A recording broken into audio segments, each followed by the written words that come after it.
지난 주간에 우리는 입추를 맞이했습니다. 입추라고 하는 게 들립자인 줄 알았더니 세울립자를 쓰더라고요. 그러니까 가을에 들어섰다는 것이 아니고 가을을 세운다. 아직 오지 않았는데 세우면서 그렇게 가을을 시작하는 의미가 강한 것 같습니다. 그리고 오늘은 말복이고 근데 아까 잠시 바깥에 나가봤더니 바람이 부는데 한여름의 바람은 아닌 것 같아요. 그래서 제법 선선한 바람이 불어오고 이제 가을로 정말로 접어드는구나 하는 생각을 갖게 됩니다. 풍성한 가을을 맞이하시고 또 풍성한 은혜를 누리시는 그런 출발점이 오늘 주일이 되시기를 기도드리겠습니다.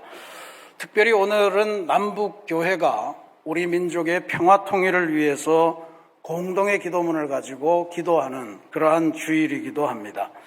하나님의 은혜가 풍성하게 임해서 우리 민족의 역사에 새로운 명문이 열리는 귀한 주일 되시기를 주님의 이름으로 축복하며 기도합니다. 저는 지난 주간에 중국에 파송된 우리 이명식 선교사님을 방문하고 함께 예배 처소 마련과 관련한 여러 가지 모임을 갖고 돌아왔습니다. 예배 처소를 마련하는 일은 여전히 시간과 노력과 특별히 기도가 필요함을 깨닫게 해준 한 주간이었습니다. 현실적으로 호텔에 예배 처소를 마련했는데 우리와는 다르게 장소만 마련하면 그냥 예배 드리는 것이 아니고 정부가 동의를 해주고 허가를 해주어야 계속해서 갈 수가 있습니다. 그게 하나 문제고요. 또 하나는 호텔이다 보니 대단히 비쌉니다. 비용이 또 문제가 됩니다. 아무쪼록 우리 남경 한인 연합교회가 안전된 그러한 처소에서 온 교우들이 하나님의 은혜를 맛보는 예배를 드릴 수 있는 그 역사를 위해서 기도해 주시기를 부탁드리겠습니다. 특별히 우리 이명식 선교사님을 위해서 기도 많이 해 주시기 바랍니다. 저도 중국 선교사 출신입니다만 중국은 쉬운 나라가 결코 아닙니다. 제가 경험하면 할수록 그 벽이랄까요? 이런 것들이 태산과 같은 높이로 다가오는 그런 나라입니다. 그렇기 때문에 중국과의 선교 협력은 정말로 전략적이고 심층적인 접근이 필요하고 또 한편으로는 우리 새신 교우들도 중국을 여행하실 때 장가계니 이런 관광지만 가지 마시고요. 선교사님을 중심으로 해서 교회를 방문하고 중국 교회 안에 친구들을 만드시고 그러한 선교적인 노력을 함께 하셔야 이 문제가 풀릴 수 있다 하는 생각을 다시 한번 갖게 되었습니다. 친구가 소중합니다. 주님도 말씀하시기를 사람이 친구를 위하여 목숨을 버리면 이보다 더 큰 사랑이 없다. 근데 지금은 우리 중국 선교가 활발하게 가기 위해서 우리가 그냥 선교사에게만 맡겨둘 것이 아니고 중국 교회 안에 우리의 친구들이 이곳저곳에 있어서 우리가 필요할 때마다 서로 도움을 주고 서로 협력하고 기도해 줄 수 있는 그러한 관계가 있어야 할 줄로 믿습니다. 그래서 저희 교회에서도 중국 교회 방문단을 정기적으로 조직을 해서 짧은 시간이면 됩니다. 한 3박 4일 정도면 될 것 같아요. 중국 교회도 방문하시고 함께 예배 드리는 기회도 만들고 중국에서는 성경이 어떻게 인쇄되는가 이런 것도 같이 보시고 그런 것을 하면 좋겠다. 기도해 주시기 바랍니다.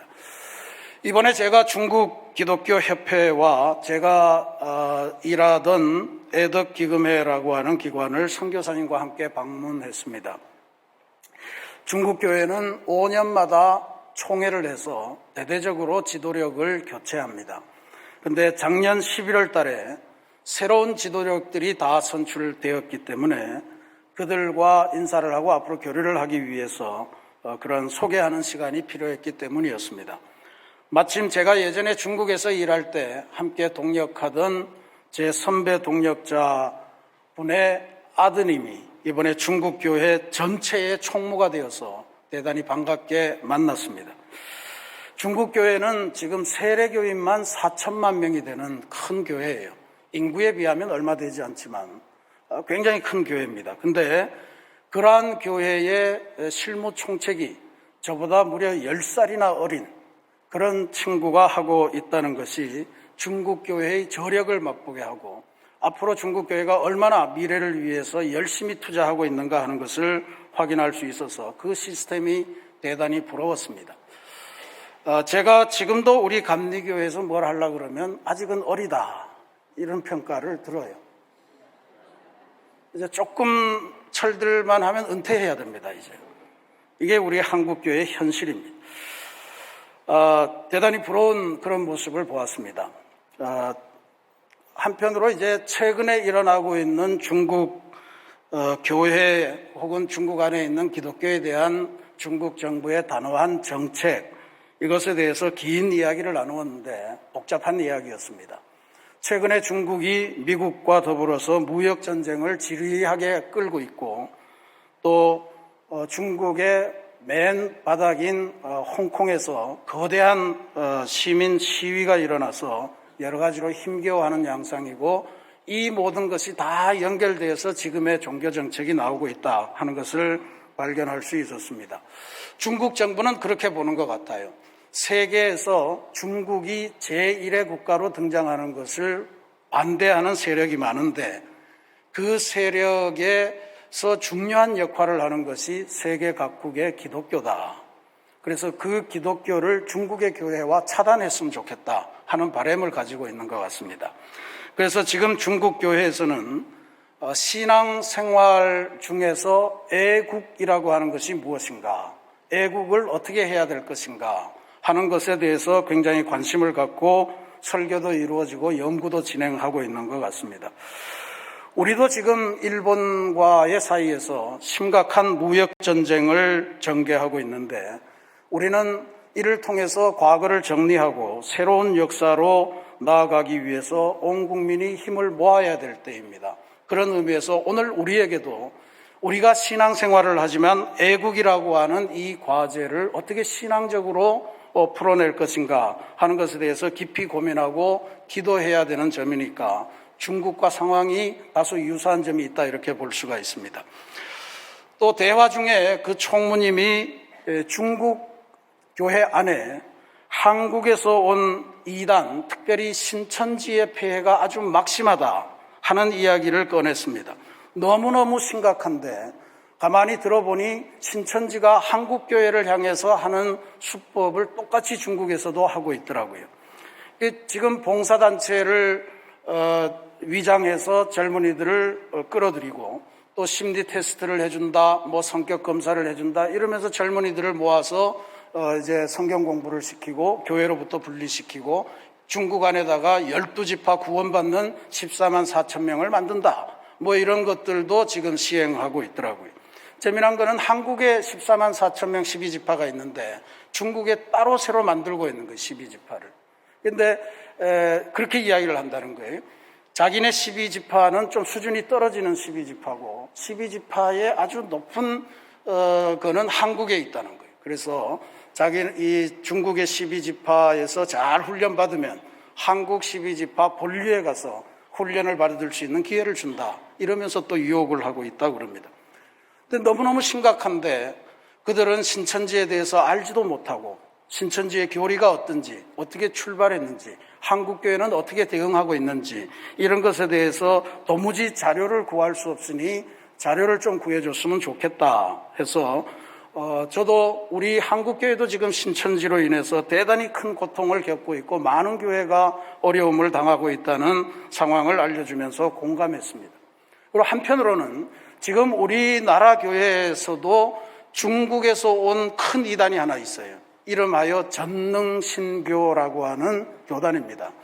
일간신문에 대대적으로 광고도 내요. 돈이 어디서 나는지 알 수가 없어요. 전능하신 하나님 뭐 이런 것들을 내걸고 이단이 한국교회로 파고 들어오고 있는데 그것에 대해서도 중국교회가 좀 협력을 해주면 좋겠다. 그래서 이단 척결을 위해서 한중 양국교회가 함께 협력하는 일들을 우리가 함께 진행하도록 그렇게 약속을 하고 돌아왔습니다. 여러분들이 중국 교회를 위해서 열심히 기도해 주시고 우리 새신교회가 중국 선교에 앞장서는 그러한 변화가 있으면 좋겠다 하는 말씀을 드리고 싶습니다. 오늘 우리가 봉독한 하나님의 말씀은 분단된 지 오랜 세월을 보냈기 때문에 서로가 적대하고 서로가 서로에 대해서 아무런 공유의식이 없는 이스라엘과 유다를 하나님께서 다시 한민족으로 만들어 주시겠다 하는 하나님의 약속의 말씀을 다루는 그러한 본문입니다. 역사를 잠깐 말씀드리면 하나님께서 다윗을 통해서 통일 이스라엘 왕국을 세우셨는데 다윗의 아들 솔로몬 왕이 치리하다가 솔로몬이 죽으면서 다윗 왕국이 북이스라엘과 남왕국 유다로 분열이 됐습니다. 분단이 된 거죠. 이게 분단되면서 두 나라가 아주 상이한 길을 걸어갔습니다. 대체적으로 형태는 상이하지만 기본적인 형태는 하나님께 불순종하는 길로 나아갔습니다. 먼저 북이스라엘, 여기에는 12지파 중에 10지파를 여로보암이라고 하는 사람이 끌고 북쪽으로 올라가서 나라를 세웠어요.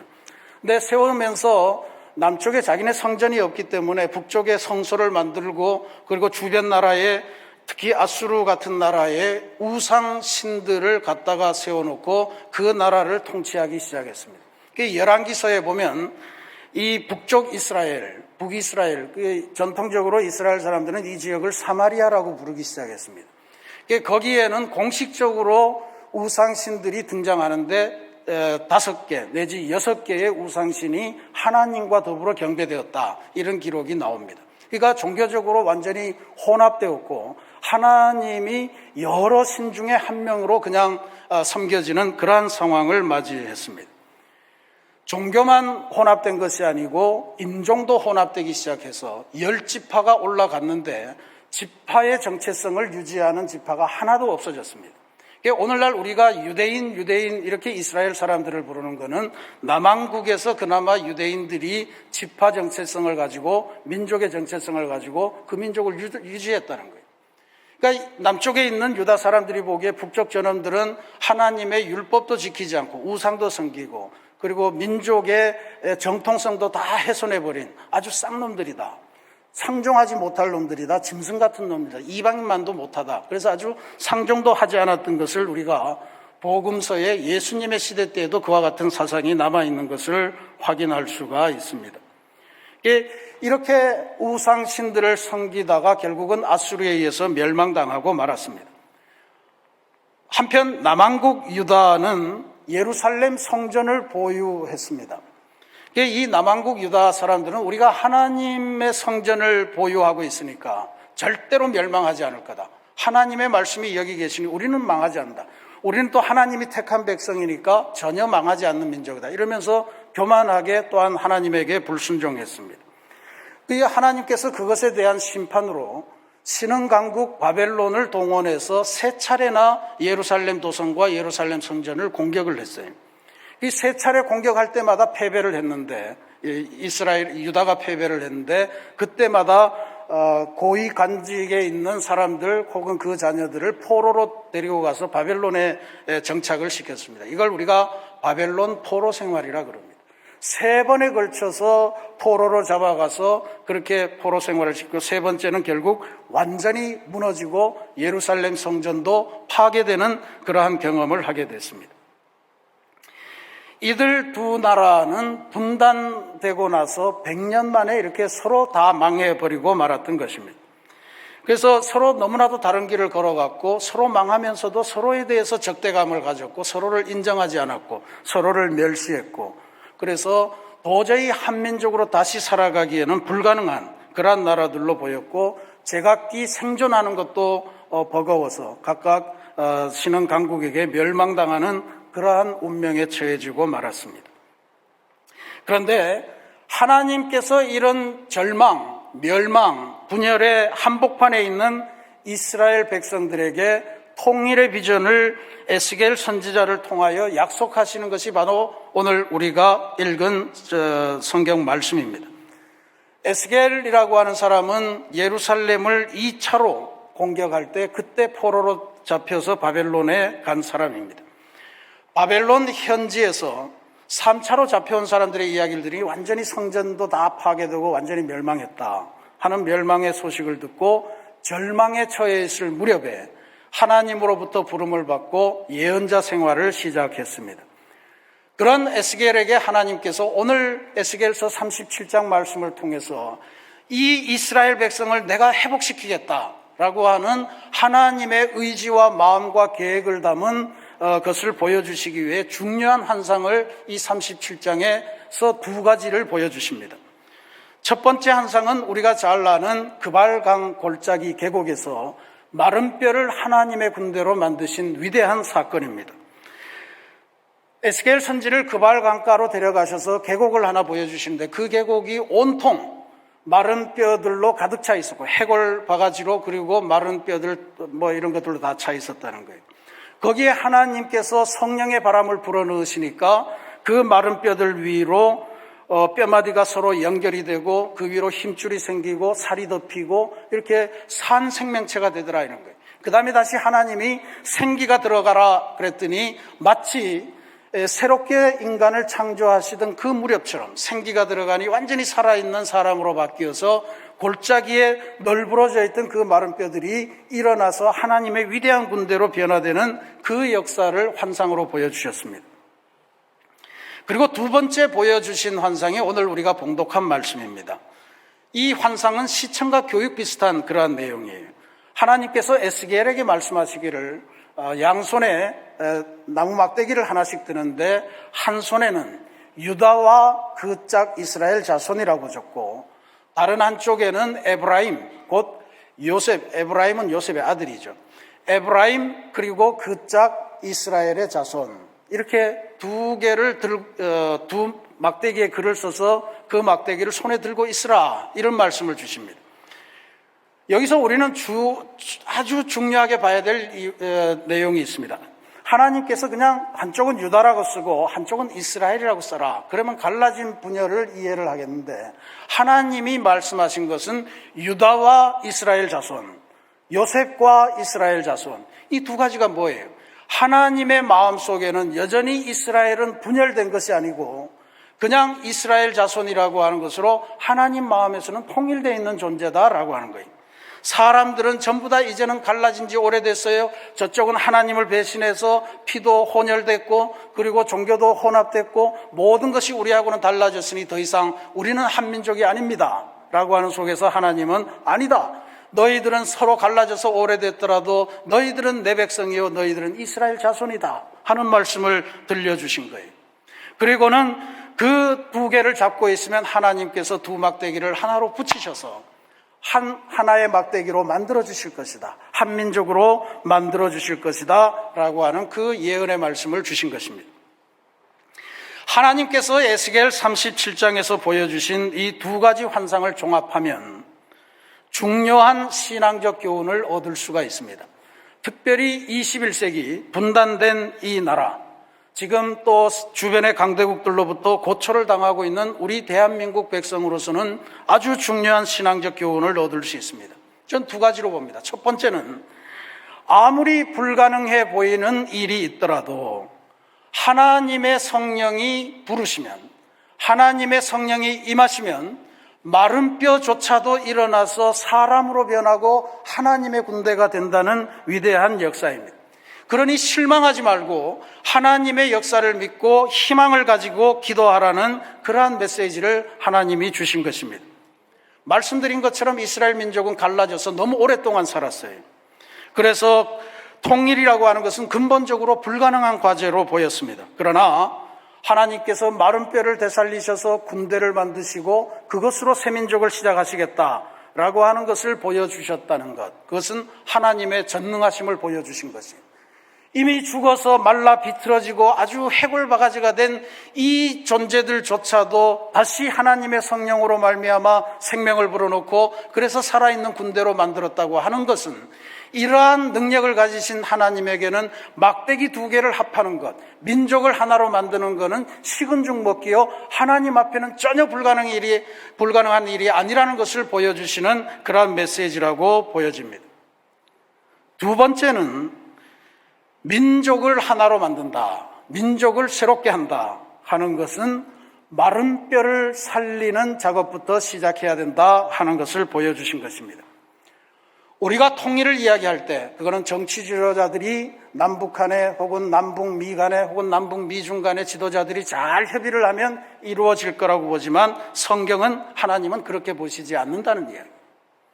하나님에게 통일, 하나님에게 새로운 민족이라고 하는 것은 바로 널브러 마른 뼈처럼 빌비 말라서 이 세상에 아무런 기능도 하지 못하고 널브러져 있는 그 마른 뼈 같은 인생들을 회복시키고 새로운 인생을 주는 이것이 통일의 출발점이요 시작점이다라고 하는 것을 보여주는 것이 마른 뼈를 하나님의 생기로 하나님의 영인 성령으로 살리는 일, 그것이 바로 통일의 출발점이다라고 하는 것입니다.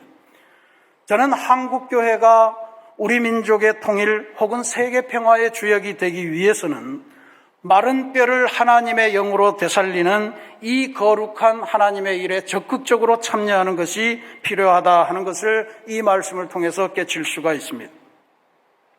마른 뼈를 하나님의 영과 하나님의 말씀으로 되살리는 것, 즉 지나간 삶으로부터 단절되고 이제는 하나님의 말씀, 하나님의 영으로 되살아나는 이걸 우리가 회개라고 그러잖아요. 이 회개로부터 시작해야 된다라고 하는 것을 보여주는 것이 에스겔 37장의 두 가지 환상의 핵심입니다. 그래서 오늘 마지막 말씀인 23절 말씀이 대단히 소중합니다. 그들이 그 우상들과 가증한 물건과 그 모든 죄악으로 더 이상 자신들을 더럽히지 아니하리라. 내가 그들을 그 범죄한 모든 처소에서 구원하여 정결하게 한즉 그들은 내 백성이 되고 나는 그들의 하나님이 되리라. 이거는 하나님께서 한 민족을 만드시면 앞으로 이런 일이 있을 거다라고 예언을 하신 말씀처럼 보이는데요. 형식이 그렇게 되어 있습니다. 그런데 다시 한번 곰곰이 뒤지고 보면 진짜로 이 백성이 진정으로 회개하고 지금까지 저질렀던 모든 죄악과 우상 숭배했던 그 과거로부터 완전히 해방되고 단절되지 않으면 지금 하나님이 보여주신 이 놀라운 환상, 새로운 민족으로 가는 이것은 일어나지 않을 거다라고 하는 경고의 말씀으로 읽어야 되는 그러한 부분입니다.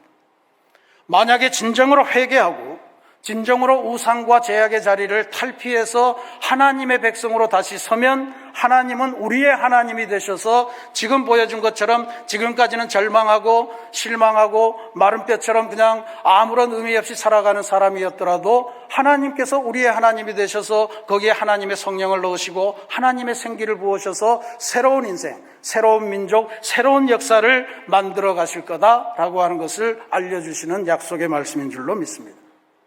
새로운 약속은 바로 회개로부터 시작된다 하는 말씀이에요.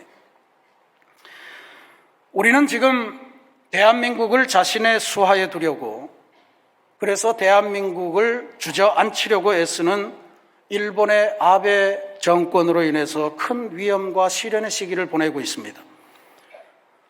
저는 감히 선언하건대 이제 우리는 일본의 수하가 아닙니다. 우리 대한민국이 일본과 평등한 입장에 서서 동북아시아 그리고 세계의 평화 시대를 만들어가는 파트너 국가가 되어야 한다고 저는 믿습니다. 그것을 위해서 지금 우리들은 힘을 모아야 됩니다. 우리는 1997년, 8년에 전 세계가 대한민국의 경제를 흔들어서 대한민국을 다시 옛날로 되돌리려고 하는 세계 금융계의 공격을 받았던 그러한 위기의 시기가 있었습니다. 소위 말하는 IMF 금융위기 때입니다. 이때 우리가 어떻게 돌파해 왔습니까? 수많은 아픔이 있었지만 장롱 속에 묵혀있던 금반지를 끄집어냈고 자녀들에게 들어왔던 돌반지를 끄집어내고 온 금반지를 전 국민적으로 다 모아서 그 위기를 돌파하지 않았습니까? 지금 우리에게 필요한 것은 그와 같은 전 국민적인 합치된 그러한 마음일 거라고 봅니다. 이것을 가지고 이 정신으로 일본의 시도를 무력화시키고 일본에게 진정으로 과거 전쟁의 범죄를 통해서 주변 국가에 끼쳤던 그 죄악을 진심으로 회개하고 구체적으로 회개하는 기회를 만들어주는 것. 그래서 일본이 새로운 나라로 거듭나게 만드는 기회를 주는 것이 이번에 주시는 기회다. 저는 그렇게 믿습니다.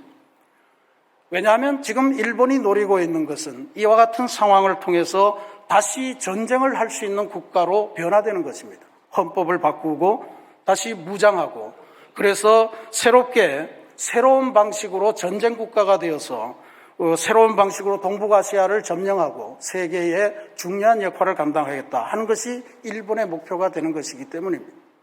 만약에 일본의 목표가 성공하면 우리는 다시 일본에 의해서 전쟁과 같은 생활을 살아가지 않을 수가 없습니다. 그런 의미에서 저는 일본이 독일을 철저하게 공부하고 배우도록 인도해야 될 것이라고 믿습니다. 일본과 독일은 둘 다가 세계 2차 대전을 일으켰던 전쟁 범죄 국가이고 패전 국가입니다. 2차 대전이 끝난 후 독일은 전 유럽을 상대로 전쟁을 해서 유럽을 공포와 사륙으로 몰아넣었고요. 일본은 동북아시아, 동남아시아, 심지어 미국 땅까지 넘보면서 온 세계를 전쟁의 공포도가니로 몰아넣었습니다. 그런데 2차 대전이 끝나고 일본과 독일은 전혀 다른 길을 걸어갔습니다. 독일은 철저하게 전쟁의 범죄를 회개하면서 새로운 나라로 거듭나려는 아주 각고의 노력을 했습니다.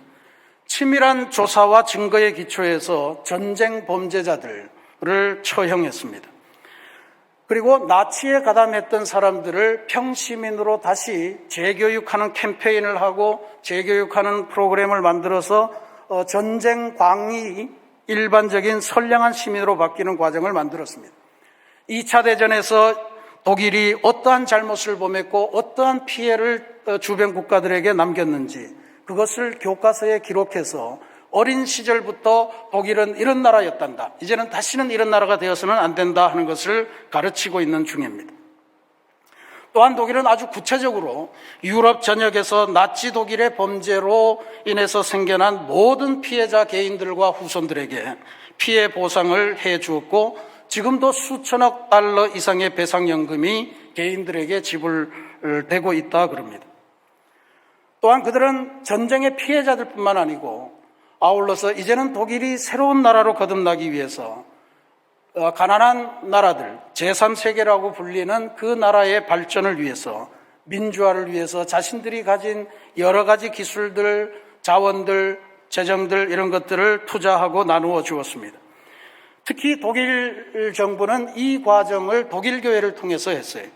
전 세계적인 차원에서 하나님의 백성을 양육하는 그러한 귀한 사랑의 나눔이었습니다. 제3세계 어떤 나라도 2차 세계대전 이후에 독일 정부와 독일 교회로부터 새로운 나라로 거듭나는 이런 도움을 받지 않은 나라가 없습니다. 우리나라도 많이 받았습니다. 독일 교회와 독일 정부의 장학금을 통해서 많은 분들이 해외 유학을 할 수가 있었고요. 우리 기독교 대한감리회만 해도 일형에 아주 큰 대규모 연수원이 있는데 그것도 독일 교회가 대한민국의 젊은 그리스도인들을 지도자들로 잘 기르라고 독일 교회의 자금으로 우리들이 세운 그러한 연수원입니다. 또 한편 서독의 교회는 분단된 상황에서 통일이 되기 이전에도 동독교회를 지원해주고 동독에 있는 사람들에게 경제적이고 영적인 지원을 아끼지 않았습니다. 통일 이후에 알려진 유명한 이야기는 서독의 기독교인들 가정이 동독의 기독교인 가정들과 자매 결혼을 맺고 그리고 중요한 교회 절기들 예를 들면 성탄절이나 부활절 같은 시기에는 카드와 함께 좋은 선물들을 계속해서 공급한 것을 수십 년 동안 통일이 될 때까지 꾸준히 했다는 거예요. 이런 것이 어떻게 가능했겠는가? 이것은 독일이 그동안 자기네들이 지었던 전쟁 범죄를 철저하게 회개하고 그 범죄의 현장으로부터 떠나서 새로운 나라로 가기 위한 구체적인 결단을 했던 사건에 있었습니다. 1970년 12월 7일 일어났던 한 사진이 전 세계를 큰 감동으로 이끌었습니다. 12월 7일 아주 추운 날이었습니다.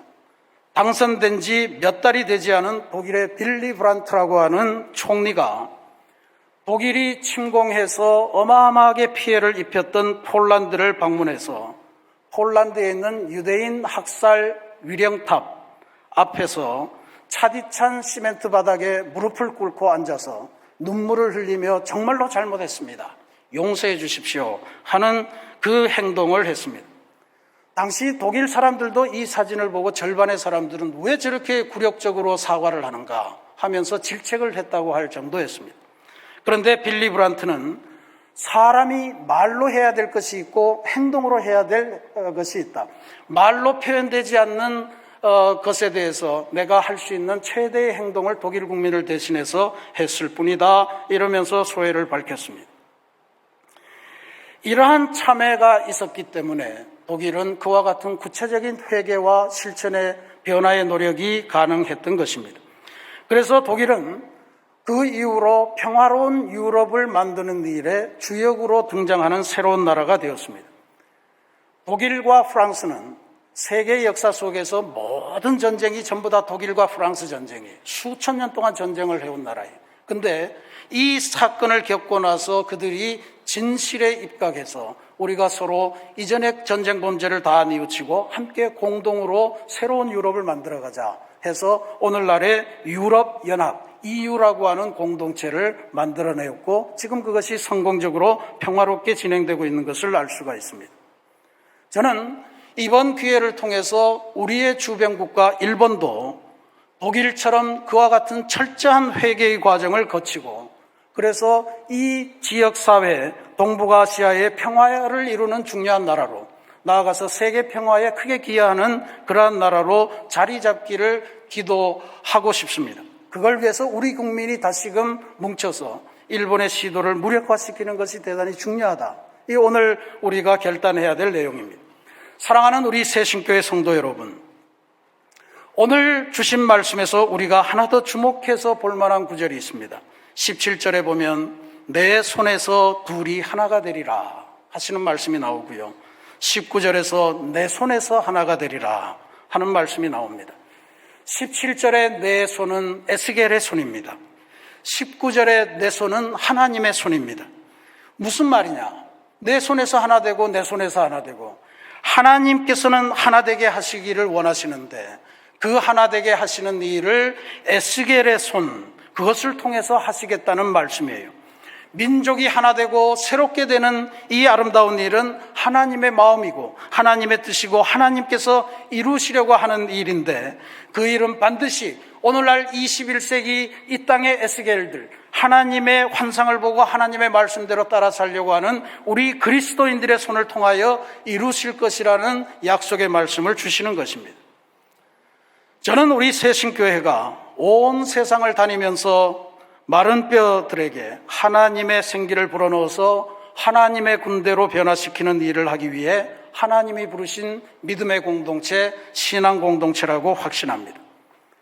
새신교회가 다양한 선교 현장으로 파송되어서 하나님의 말씀을 나누고 하나님의 사랑을 나누고 그리고 우리의 삶을 나누며 마른 뼈들의 손을 부여잡고 성령의 충만한 임재를 기도하는 일을 적극적으로 추진하는 교회로 함께 나아가야 될 줄로 믿습니다. 세계 선교도 열심히 해야 되고요. 국내 농촌 선교도 열심히 해야 되고 또 이 지역 사회를 향해서 하나님의 치유와 회복을 선포하는 이 놀라운 일들도 감당해야 될 것입니다. 왜냐하면 이러한 일들은 하나님께서 오늘 우리의 손을 사용하셔서 하나님의 군대를 만들고 민족을 하나님의 나라로, 하나의 나라로, 새로운 나라로 만들어가는 위대한 과정이기 때문에 그렇습니다. 하나님의 약속을 확신하면서 우리의 손에 주님께서 명령하신 막대기를 다시 한번 붙드는 그러한 역사가 있기를 기도합니다. 하나님께서는 우리의 손 안에서 갈라진 민족을 하나로 만드시고 분열과 전쟁과 갈등으로 얼룩진 이 동북아시아를 위대한 평화의 공간으로 만들어 주실 줄로 저는 확신합니다. 이번 8.15 영성수련회를 통해서 온 교우가 이 과제를 위해서 다시 한번 뜨겁게 기도하고 하나님 주시는 사명을 확인하는 귀한 은혜가 있기를 주님의 이름으로 기도합니다. 이 아름답고 위대한 하나님의 계획에 훌륭한 도구로 쓰임을 받고 민족을 하나로 만들고 민족을 새롭게 하며 세계 구석구석에 하나님의 사랑을 심어서 세계를 하나님의 위대한 평화의 공간으로 만드는 위대한 일에 아름답게 쓰임받는 우리 모든 새신교회 교우들이 다 되시기를 주님의 이름으로 축원합니다. 같이 기도하겠습니다.